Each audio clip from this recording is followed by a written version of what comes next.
Civil services ഫലം പ്രഖ്യാപിച്ചു. 958 പേർ യോഗ്യത നേടി. രാജസ്ഥാൻ സ്വദേശി അനുജ് അഗ്നിഹോത്രിക്കാണ് 1ാം റാങ്ക്. മലയാളിയായ ശ്രുതി ആറിന് 18ാം റാങ്ക് ലഭിച്ചു.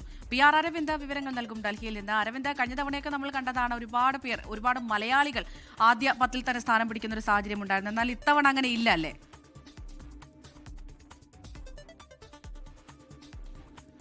ഇത്തവണ ആദ്യ 10ൽ മലയാളികൾ ആരുമില്ല. ആദ്യ 100ൽ 2 മലയാളികൾ മാത്രമാണ് സിവിൽ സർവീസ് പരീക്ഷാഫലം പുറത്തുവരുമ്പോൾ ഉള്ളത്. 18ാം റാങ്ക് ആർ ശ്രുതിക്കും, അതുപോലെ തന്നെ 57ാം റാങ്ക് തിരുവനന്തപുരം സ്വദേശി ശ്രീജ ജയസുമാണ് കരസ്ഥമാക്കിയിരിക്കുന്നത്. മൊത്തം 958 പേരാണ് സിവിൽ സർവീസ് യോഗ്യത നേടിയിട്ടുള്ളത്. അതിൽ അനൂജ് അഗ്നിഹോത്രി, അദ്ദേഹം രാജസ്ഥാൻ സ്വദേശിയാണ്. അനൂജ് അഗ്നിഹോത്രിക്കാണ് 1ാം റാങ്ക് ലഭിച്ചിരിക്കുന്നത്. രാജേശ്വരി സുവക്കിനാണ് 2ാം റാങ്ക്. തമിഴ്നാട് സ്വദേശിയാണ് രാജേശ്വരി സുവക്ക്. അതുപോലെ തന്നെ അഖൻസ് തള്ളിന് 3ാം റാങ്കും ലഭിച്ചിട്ടുണ്ട്. കഴിഞ്ഞ തവണ ആദ്യ 30 റാങ്കുകളിൽ തന്നെ നിരവധി മലയാളികൾ ഉൾപ്പെട്ടിരുന്നു. പക്ഷേ ഇത്തവണ 2 മലയാളികൾ മാത്രമാണ് ആദ്യ 100ൽ ഉൾപ്പെട്ടിരിക്കുന്നത്. ഇതുകൂടെ തന്നെ 105ാമത്തെ റാങ്ക് ഗോപികയ്ക്കും 109ാമത്തെ റാങ്ക് അജയ് രാജിനും 133ാമത്തെ റാങ്ക് ശ്രീലക്ഷ്മി VCക്കും ലഭിച്ചിട്ടുണ്ട്. എന്തായാലും മലയാളികളെ സംബന്ധിച്ചിടത്തോളം ഇത്തവണ അല്പം നിരാശയുണ്ടാക്കുന്ന ഫലം തന്നെയാണ് സിവിൽ സർവീസ് ഫലം പുറത്തു വന്നപ്പോൾ ഉണ്ടായിരിക്കുന്നത്. 2 മലയാളികൾ മാത്രമാണ് ഇത്തവണ ആദ്യ 100ലുള്ളത്. 1037 വേക്കൻസികളാണ് നിലവിൽ റിപ്പോർട്ട് ചെയ്തിരിക്കുന്നത്. അതിലേക്ക് വേണ്ടിയുള്ള 958 പേരുടെ നിയമനം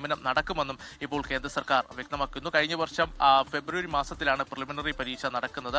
ഇതിന് പിന്നാലെ സെപ്റ്റംബർ മാസം ഇതിന്റെ മെയിൻ പരീക്ഷ നടക്കുകയും ഈ ഫെബ്രുവരിയിലായിരുന്നു ഇന്റർവ്യൂ അടക്കം പൂർത്തീകരിച്ചുകൊണ്ട് ഇപ്പോഴത്തെ ഫലം പ്രഖ്യാപിച്ചിരിക്കുന്നു. 958 പേർ യോഗ്യത നേടിയിട്ടുണ്ട്. ആദ്യ 100ൽ 2 മലയാളികൾ ആണ് ഉൾപ്പെട്ടിരിക്കുന്നത്.